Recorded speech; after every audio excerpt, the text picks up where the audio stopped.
Hello, and welcome to Decarbonize, the clean energy podcast from Fresh Energy. Fresh Energy is a Minnesota nonprofit working to speed our state's transition to a clean energy economy. My name is Jo Olson, and my pronouns are she, her. I'm the lead director of communications and engagement at Fresh Energy, and I'm also your host today. I'm very excited to be joined by Fresh Energy's Senior Lead of Public Affairs and Advocacy, Justin Fay, and Senior Manager of Legislative and Grassroots Advocacy, Bryn Kersling, for today's podcast. Welcome. Are you guys warmed up and ready to talk? Super No, excited, Joe. no warm is the word I would choose, but I you guess it know, is like 6 degrees today while I we're do have recording. a heating pad on my lap in my office because I don't mess around in Minnesota winter. Hey, I think that's smart. Justin, I know you're at the office and in one of the back rooms that is very warm, so you are literally warmed up and ready to I'm go. I'm I'm warming. It's a work in progress. Okay. All right. Well, good. Because we have an awful lot to cover today. So I'm going to jump right in.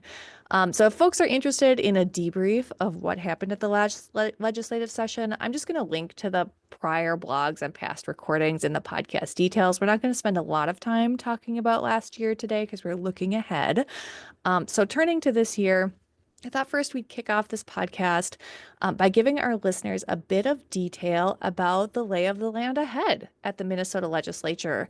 And then I also want to talk about Fresh Energy's public affairs team, who will be working at the Capitol, as well as the elected leaders who will be serving in the legislature this year, and what that overall landscape looks like, from committee structures and chairs to special elections and beyond. So we're going to start talking about staffing updates with the public affairs team. But before we dive into that, I want to give a bigger Fresh Energy staffing update for our listeners because I don't expect everyone to be looking at our website every day. So I want to share the news that after a year and a half of leadership and service at Fresh Energy, Brenda Cassellius is resigning from her position as Chief Executive Officer. She's going to pursue her calling back into the education sector. So Brenda's last day with Fresh Energy is actually January 31st. And of course, Brenda's choice to leave Fresh Energy is difficult. However, she is leaving the organization in a really strong, secure, and future focused position with the executive leadership team. Justin Fay is on that executive leadership team. He's on the call with me today. I'm on the team. Margaret Cherney Hendrick, Alan Gleckner, Matt Larson Crescetia, and Julia Olmstead, all of whom have and will continue to lead Fresh Energy's programmatic and organizational progress. Of course, there's more information about the transition on our website, including some exciting details about the interim CEO, Sarah Clark, a name some of you might recognize. So go to fresh-energy.org to read more. There's a post right up on the homepage. So that's like the big umbrella staffing update for Fresh Energy. But now let's talk about staffing updates for the public affairs team specifically. So, Justin, why don't you give folks the scoop on what our core public affairs team look like who will be at the Capitol this year? Awesome. I love to. Well, thanks, Joe, and thanks to everyone listening to this podcast. We do these a couple of times a year, and it's always a real treat to get to talk about our work and brag a little bit because we do some awesome business here at Fresh Energy, and we're really grateful to the partners and supporters and donors that we have in our community that support us and make our work possible. Again, my name is Justin Fay. I'm the senior lead for public affairs and advocacy. I use he, him, his pronouns. And I've been here at Fresh Energy for a little over 6 years and working in the public affairs world for a number of years that I'm not comfortable saying the number on a recorded podcast, but more than six, we'll put it that way. Um, the team that we have at the Capitol this year, I couldn't possibly be more excited about. Some of you are probably familiar with the name Anna Johnson. Anna was on the public affairs team for about 6 years. She left Fresh Energy earlier this year to pursue a very exciting opportunity working for Governor Walz and Lieutenant Governor Flanagan. She's the senior policy advisor on energy for the governor's office, which is a amazing accomplishment for Anna, and we're really excited to still get to work with her in that capacity. But it's meant that we've had the both cause and opportunity to rethink and reimagine the team that we have working at the Capitol. And I'm really particularly excited to be joined this session by Bryn Kersling, who is on the podcast with us today.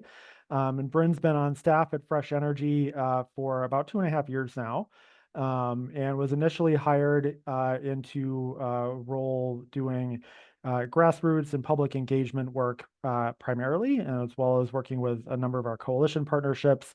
But Bryn, prior to coming to Fresh Energy, had some really, really great experience actually working at the legislature for the Minnesota House.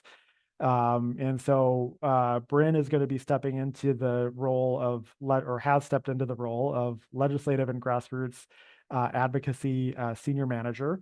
So Bryn will be the day-to-day leader of our work at the Capitol this year, and we're really grateful and excited that Bryn was willing to step into that role, and it's a real fortunate that we have Bryn on the team.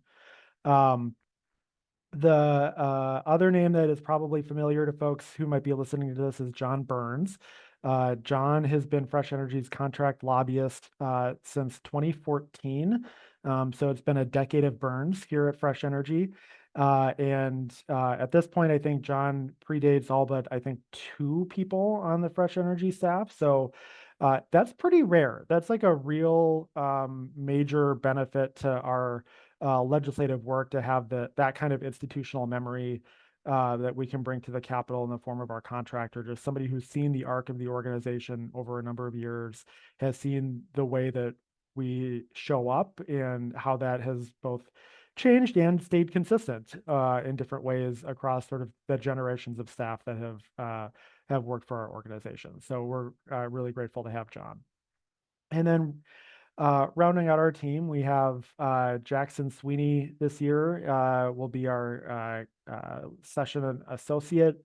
That's a new role, still relatively new role that we created a couple of years ago to help sort of reflect that our work ramps up during the session, and so we need to staff up accordingly. So Jackson will be with us through the legislative session, and most immediately comes from working for the Minnesota Senate, where he was a legislative assistant. So some really, really great direct experience there. Ethan Culver is our new senior associate for coalitions and campaigns. So that's a role that's very similar to the one that Bryn was doing previously. Will allow a lot of that work to continue. And Ethan actually is a rehire here at Fresh Energy. So Ethan was our Capital Pathways legislative intern way back in the 2020 legislative session. And so we're very excited to have Ethan back at the Capitol. And then finally, I mentioned Capital Pathways. For those that don't know, Capital Pathways is an internship program that's sponsored by the Citizens League, which is a nonpartisan, civic, democracy and civic engagement focused organization. The Capital Pathways program was created 10 years ago. This is the 10th year of Capital Pathways, and it was created specifically to support students of color getting internships and work experience at the Capitol in legislative roles, either with NGOs, with state agencies. Some over the years, a few kind of private contract lobbyist firms have had Capital Pathways interns. And so Ethan is one of our alums. I mentioned we're welcome. Our new intern this year was Armando, who's a student at McAllister College. He's a senior there. He'll be working with us at the Capitol 10 to 15 hours a week. And we're just really excited to be part of that program. Fresh Energy has hosted a Capital Pathways intern every year that the program's been in existence. So we are an original host and excited to continue that tradition. And Joe, I think you have a key colleague who's going to be helping us out at the Capitol too, right? Yeah, you've already gone through like a full complement of staff that we have working at the Capitol this year. And Christine McCormick on the communications team put in some real time last year at the Capitol, and I expect she will again this year, doing some live tweeting and capturing videos for Instagram and Blue Sky. I actually shouldn't even use the term live tweeting anymore. Maybe is it like live skeeting? Is skeeting the word now? Either way, Christine gives live updates from the Capitol, captures video, kind of is a boots on the ground as far as like comms and social media go. So look for skeets, I guess, from her coming up soon. Well, Bryn, turning to you, so the Capitol is like super familiar territory for you since you've worked there both before coming to Fresh Energy and then like all last legislative session. However, as Justin's gone over, your role this year is going to be different at the Capitol. So can you share a little bit about that and your hopes and dreams and expectations and goals? No pressure, but Yeah, tell thanks, us what you Joe. think. Of course. So just to introduce myself quickly, I'm Bryn Kersling. As mentioned, I'm our Senior Manager of Legislative and Grassroots Advocacy, and I use they, them pronouns. So I came to Fresh Energy in 2022, and I had a background in labor organizing, state government policy work. I had just uh, come from the State House as the Judiciary Committee Administrator. I learned a lot of stuff. And came to Fresh Energy because I wanted to, focus on an issue that was like really important to me. So, initially started the role, growing our capacity to engage more people in the legislative process, in regulatory processes, and more activities. So maybe you got a text message from me or an email from me about things you can participate in. So, but now that grassroots engagement is largely going to be handed over to Ethan. So you'll be able to chit chat with him over text message if you're part of our action network. And I'll be focusing the majority of my time at the Capitol advocating for clean energy and climate policy. So really, this is to complement what Justin say, we're continuing to grow and empower people to engage in policy decisions, and then filling in the changes to some of our staffing. So it's a really exciting year, and we have a great team.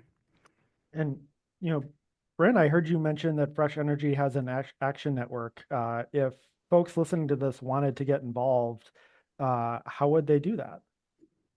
You can go to the website. I believe, Joe, correct me if I'm wrong, it's on the home page. So Yeah. fresh-energy.org. If you put in your email and phone number, Hmm. we'll be able to send you in real time messages. Over the last couple sessions, we've been able to Yeah. do this. So you get the uh, hot off the presses, breaking news on the most important things at the Capitol that you can engage in, that actually makes a difference. I was actually looking at this. We over the last biennium, it was, over like hundreds, if not getting into the thousands territory of people engaging through Fresh Energy to lift up climate and energy policy, and definitely credit due to the folks listening and the folks in the Action Network who've made some of the victories over the last few years a reality. Oh, So sign up, be absolutely. part of it. And for the real wonks out there, it's not just legislative stuff. Like there are regulatory related action alerts about things happening at the Minnesota Public Utilities Commission. So it's not just like a 3 month period. There's like actually ways to influence energy and climate policy all year long.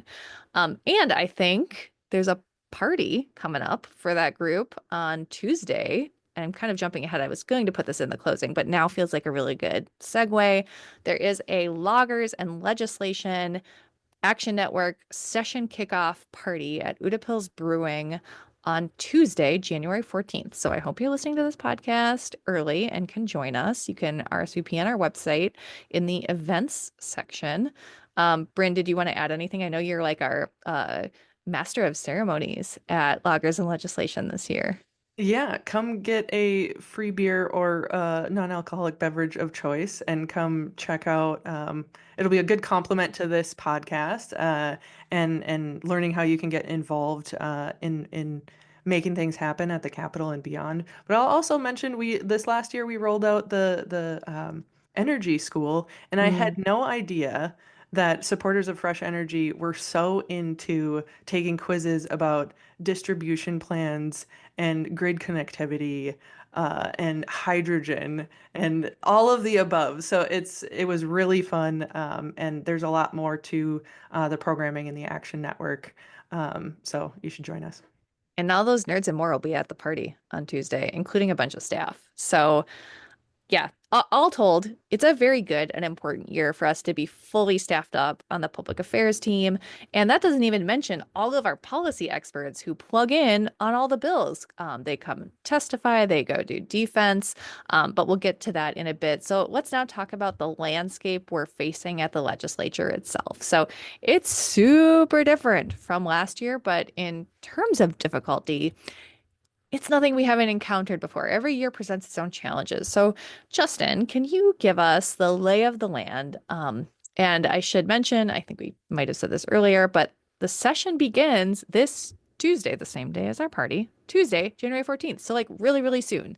So, Justin, tell us what to expect. I have no idea. No, session is upon us. The one thing is, it's like, death and taxes and the legislative session are the two things that will always continue. Um, what isn't continuing though is the political landscape that we've had for the last couple of years. When Minnesotans went to the polls in November, what they said they wanted is divided government. And what we ended up with is something that hasn't happened in Minnesota for nearly 50 years. And that is an even 67-67 tie in the Minnesota House. So that's 67 Democrats and 67 Republicans. The last time that happened was way back in 1978. What's been happening since the election has been, I would say, chaotic is the word that comes to mind. The kind of immediate aftermath of the election, leadership between the House Republicans and House Democrats negotiated a power sharing agreement. And it was actually, I thought, pretty, in broad strokes, kind of almost, I might even be so bold as to say it was kind of cool. The structure was going to be, or is intended to be, co-chairs. Every committee in the legislature would have a Republican co-chair and a Democrat co-chair. The membership of the committees would be evenly split 50-50. Of course, the floor is 67-67. So literally everything just split straight down the middle. And, done that way, what it means is literally nothing's, forget about becoming law, nothing's even going to move through the process without some element of bipartisan support, which is an interesting dynamic, and I think really quite will be quite challenging, given just the extreme kind of polarization of our politics. But as an observer of politics, I think it's fascinating, and there's a lot of really kind of maybe interesting things that we could learn running the legislature this way. That process and that power sharing agreement has gotten a lot more complicated in the last few weeks. If those of you are kind of watching the news, might be aware, there's been a successful challenge to the residency status of one of the members elect from the Democratic side. And that person has now said that he's not going to continue to appeal and will not take his seat when the legislature convenes on January 14th. That has thrown the power sharing agreement, I guess I'll just say, into doubt. And it's not really clear what's going to happen, other than we're likely looking at a couple of weeks, maybe more than a couple of weeks, of extreme uncertainty, and perhaps the House not even really being able to operate at all. The district that's is being vacated is, there will be a special election. It's been scheduled for January 28th. So that's just 2 weeks after the session starts. And at that point, there'll be a little bit more certainty, and I suspect that will maybe be when things start to calm down a little bit. But that feels far away still as we sit here recording this podcast a few days before the session begins. So buckle up. We're in uncharted waters, and it's going to be really interesting to watch. Um, I did want to just sort of name one other dynamic that is at play, and that's in the Minnesota Senate. So the Senate was not on the ballot this year, so the membership is the same as it's been the last 2 years, which is 34 Democrats and 33 Republicans. Unfortunately, that has also been thrown into flux. Just a couple weeks ago, as we're recording this, State Senator Carrie Dietzig unfortunately passed away following a multi-year long battle with cancer. Um, Maybe just a comment about Senator Dietzig. She was a really remarkable leader who served in the Senate for over a decade. She was the majority leader of the Minnesota Senate in 2023 when we ran the table on climate and clean energy, and navigating those issues and so many others through such a closely divided political sort of landscape was an incredibly arduous task and required an immense amount of skill and experience and trust. And she's one of the really unique leaders that I've encountered in my time as an advocate who was able to do that. So, of course, our thoughts are with Senator Dietzig's family and colleagues, and she'll be very deeply missed at the legislature. There will be a special election to fill her seat. That's also scheduled for January 28th. What that means in practice as we convene the session is that for the first couple of weeks at least, the Senate will also be divided 33-33. So that's probably a little less disruptive than what's going on in the House, just because there's already a committee structure and committee chairs, and probably wouldn't be a lot of bills passing anyway off the Senate floor in the first couple of weeks. But it is a thing to keep an eye on and just adds to the uncertainty and chaos that we're going to be experiencing. Bryn, what are you thinking? Well, I wanted to add that, it won't, all of the context here doesn't slow down our work. We're still going to be having meetings with legislators, going over bill language, being prepared for the moments when maybe the dust settles, or there is those opportunities to get bills heard, have conversations, and grow our advocacy. So while this is happening on the TV and in the news, folks can rest assured that we're working behind the scenes every single day. Perfect. Thank you. So what I'm hearing is it is going to be difficult terrain, but that isn't a surprise for us. In fact, we've been planning for it. It was pretty clear late last year that that was the direction things were going. So let's talk now about a few key like overall strategies for fresh energy. And Bryn, you kind of mentioned this a little bit, like during what's happening in the next like month, we're not going to be on the sidelines. We'll be actively doing things. So before we dive into some of the specific bill goals themselves that we'll talk about a little later, Bryn and then Justin, why don't you talk to us just about like a strategic approach to session, if you would? Yeah, and first thing I want to note here is, some background and context for, Justin mentioned running the table in 2023, and nearly all of those priorities and victories during a really successful year and biennium were maybe a decade in the making for some of those. They were a long time coming. There was a lot of thought and partnership that grew to meet a political moment. So we were ready for those opportunities to make bold, positive movements in decarbonizing all sectors of our economy. Um, but I think we intend to do the same here. We're entering into another historic of a different flavor biennium, and we're really good at seeing the long game, finding short-term victories, looking at other strategies, building relationships, and being prepared for a climate-ready, state legislature that wants to pass bold action. But finding every avenue to take the short-term victories where we can.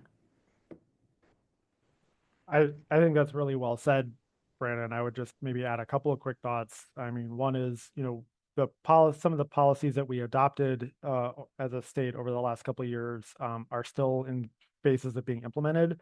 And in particular, the 100% clean electricity law, which is arguably the centerpiece of the last decade in terms of climate policy here in Minnesota.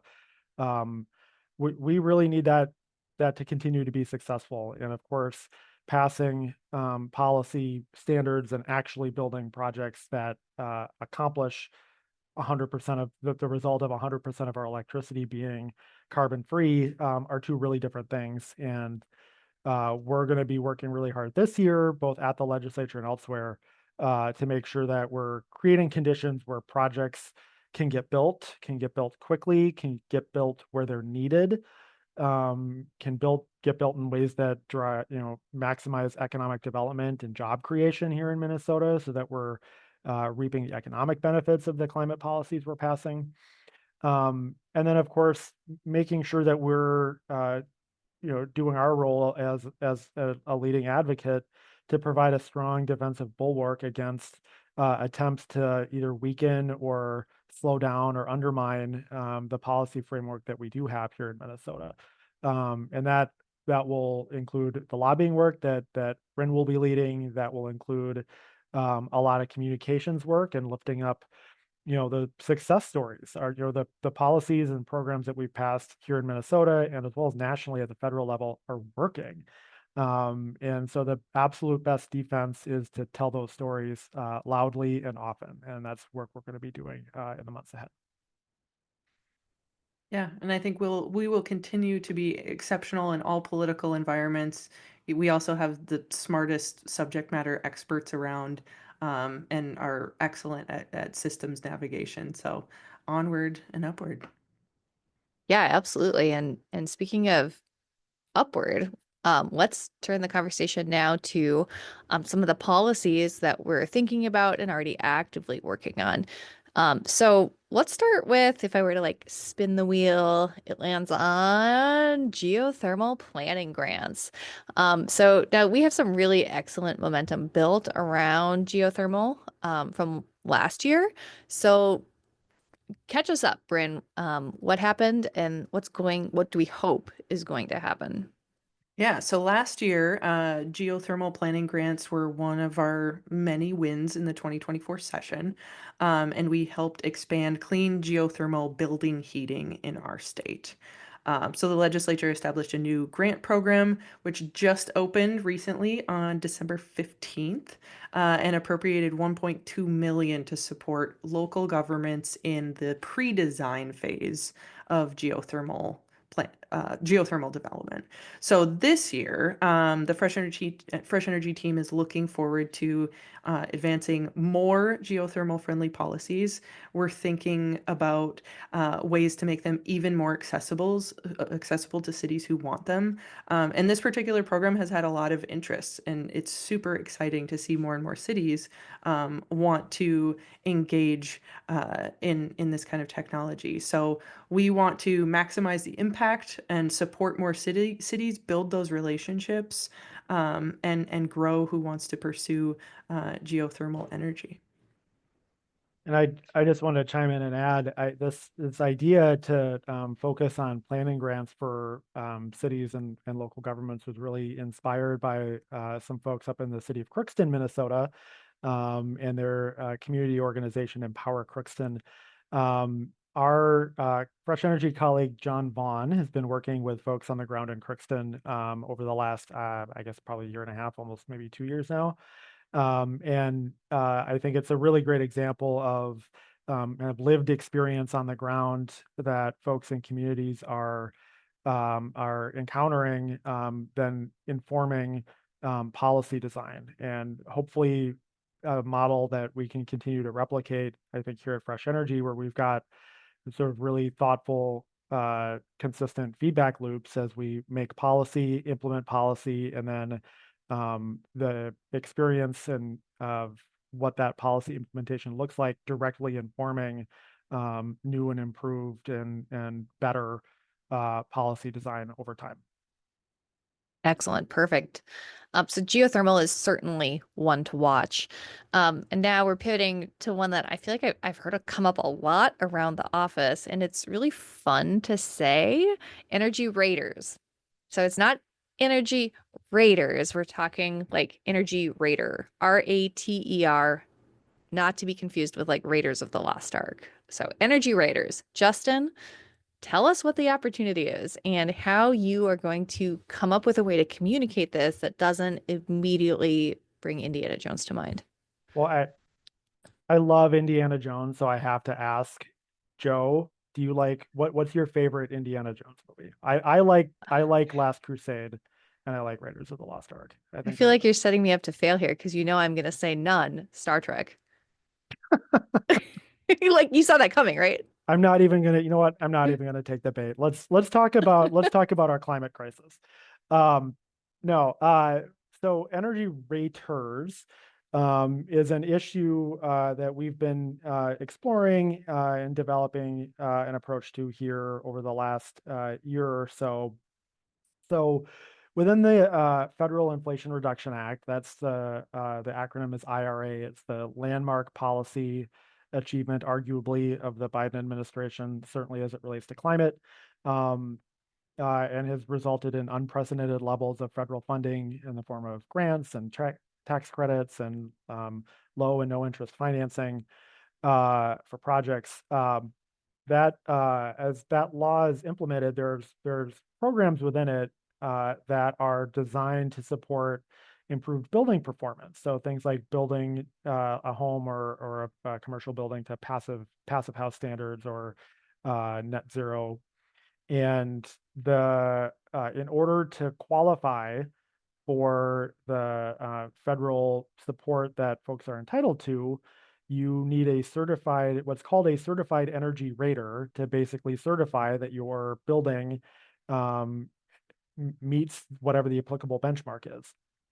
And what we have been learning as we've been, again, having conversations with folks on the ground around the state, is that energy raters, at least here in Minnesota, are really, really hard to find, particularly if you don't live in the Twin Cities. So if you're in the 80 or so counties in the state that are not part of the Twin Cities metro area, this is a pretty real barrier to being able to access portions of the Inflation Reduction Act. We see that as a pretty significant geographic equity issue and uh, something that we want to try to rectify in the coming legislative session. So we're exploring a few different models at this point for exactly how we might go about that. But what the kind of our potential approaches all have in common is the state assuming more of a proactive leadership role in ensuring that these resources, this particular resource is available wherever you happen to live in the state of Minnesota, and that we're doing everything we can to fully unlock the potential of these historic federal investments, most of which aren't going to just disappear because of the change in federal administration. And I suspect we might talk about that a little bit later. But as long as we have them, we need to make sure we're using them. And this is just one small part of the overall strategy to do that. Perfect. Thank you. So, while we're on the subject of buildings, let's also talk about another one that's a bit of a mouthful, a thermal resource standard, which might be getting a new name someday. But my understanding is that in terms of the thermal resource standard policy, we're kind of playing the long game here. Is that right, Justin? Absolutely. When we uh, passed the 100% clean electricity law a couple of years ago, it was a really exciting moment. But there's an argument that it sort of has left us a little bit without a center of gravity as a climate advocacy community. And, as we do our work here at Fresh Energy, there's things we do that are highly technical and very much in the weeds and in the details and nuance of how policies are crafted, how things are implemented, how certain programs are going to work or can be designed to work most efficiently or most effectively for reducing emissions. And all of that's really, really important work. But it's missing something really profound if we don't have the big flagship kind of what I call or think of as vision policies that go with it. The sort of what's the North Star that we're trying to reach for. And a thermal resource standard is a way to do that for the building sector. It basically creates a framework for ratcheting down emissions from the gas sector over time. So you peg it to a date, 2040, 2050, and work down using a market-based mechanism between now and your end date, when the goal would be to have zero emissions from our building sector. So it's both a very ambitious and a really bold policy, and not something that we're anticipating or would expect would happen in a single session, but a conversation that we think is really important to start, and that can be a really kind of foundational piece as we think about the next iteration of our climate work here in Minnesota. And, I'll add here, just similar to the long game with the 100% clean electricity bill, there's opportunities to build confidence and do public education with Minnesotans and create collaborative partnerships, create some incremental benchmarks that put us on that path. And I think we intend to be thoughtful and do the same thing with a thermal resource standard in the coming years. Awesome. Thank you. So I feel like every legislative session, we talk a lot about partners and the coalitions that we're collaborating with. So let's talk about some of these key partnerships that we're collaborating with this session. So a lot of what we do is to support the goals of other organizations and coalitions. And I know, if you were to peer into the crystal ball, you wouldn't be able to see everything. And I think, if we did try to put together the list right now, it would take up more time than we have for the podcast. So why don't you guys give us a few ideas of what our supporters can expect to see us plugging into? Well, one partnership I'm excited about, and this actually comes from our colleague John Vaughn and his relationships that span the state. But we've been working with the White Earth Tribal and Community College. They have a super exciting project. Justin and I actually went up and toured the college and saw the renderings of a trade center that they are hoping to fund and build. And it answers, I think, some significant workforce questions, especially in the region, bringing more plumbers, HVAC, electrician, skilled trades into the region. But also their plans include a renewable energy center. So it's kind of a win-win-win. When we're looking at workforce development, clean energy, and answering a real need in greater Minnesota. So they've been wonderful to work with. And actually, at the day of this podcast recording, we just met with them. So we're excited about growing that partnership and having some regional impact and doing something exciting. I'll chime in and maybe just add an example of like a maybe more formal, longer standing coalition that we've been a part of. So Drive Electric Minnesota is a coalition that's convened by our good friends at the Great Plains Institute. And Drive Electric Minnesota is really a pretty broad set of stakeholders that are engaged in different aspects or facets of the electric vehicle space. So that includes electric utilities, it includes charging companies, it includes manufacturers, it includes nonprofit advocates like Fresh Energy. And the Drive Electric Coalition every year puts together a package of policies, which kind of like we were talking about earlier, includes things that are kind of bigger and broader, and also some really important technical nuance to make sure that it all works. And we're looking forward to working with Drive Electric again here in the 2025 legislative session. And I really feel like coalitions like this that have what I maybe would describe as some political diversity to them in terms of the participants are really well equipped to be able to navigate and at least be relevant in divided government. And so in a kind of uncertain landscape like we're in, we're fortunate to have coalition infrastructure like this to be able to rely on. Awesome, thank you. I know those were some of the two we definitely wanted to touch on, and I know others. I'm sure we'll be writing about them, posting about them on the blog, and then, of course, as session progresses, we'll have continued updates on the podcast as well. So, a surprising number of things keep us hopping each legislative session, and one of those things is like simply keeping an eye on the things that are bubbling and could become something we need to get more actively engaged in.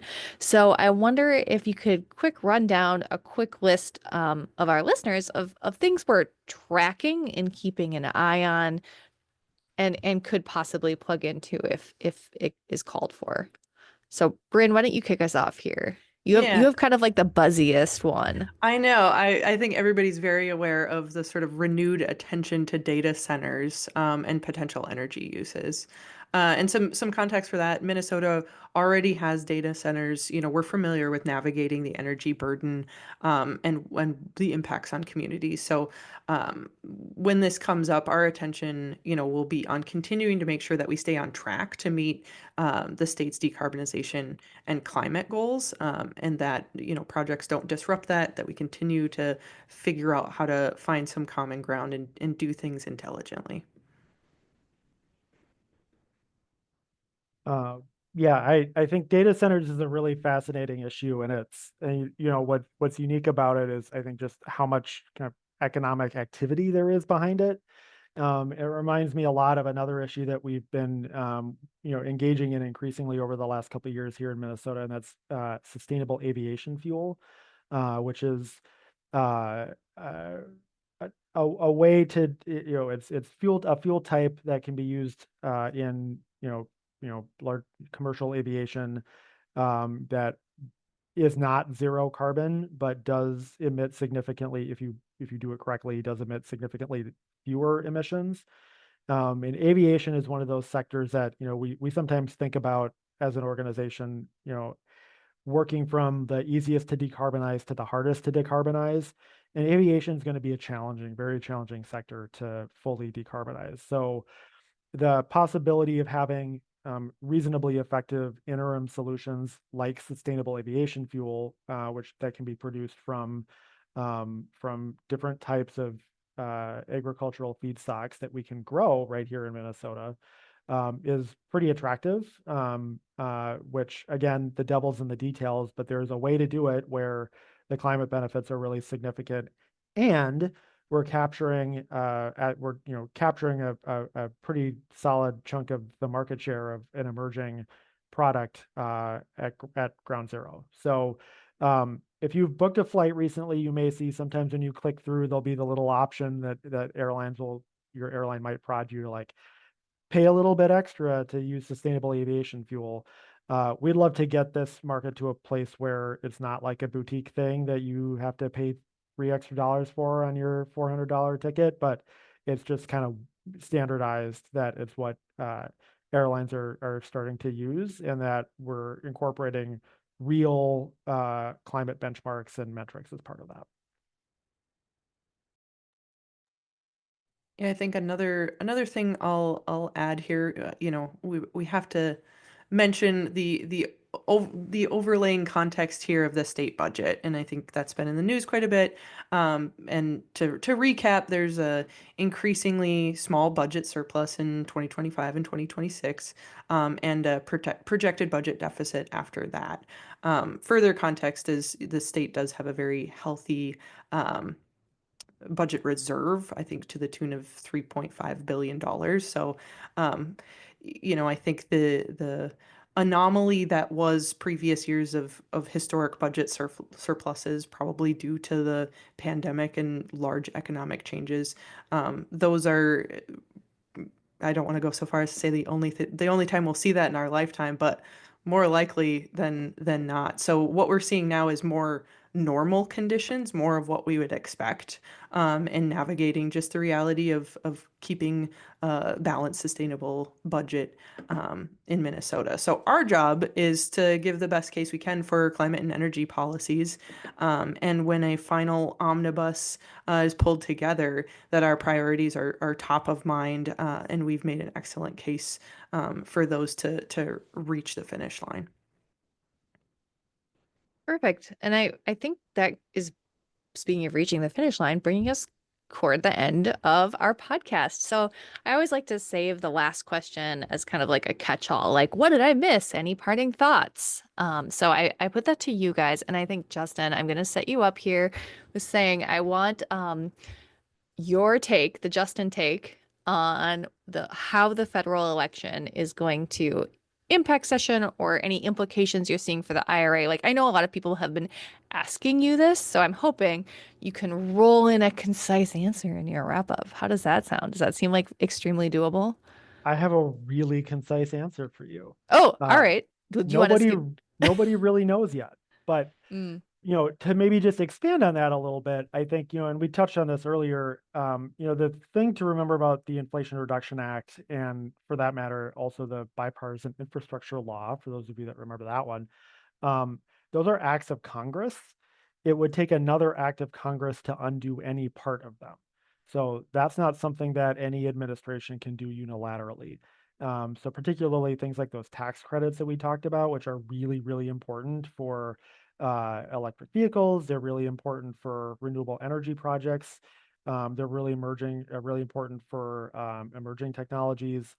Um, those aren't going to go away overnight.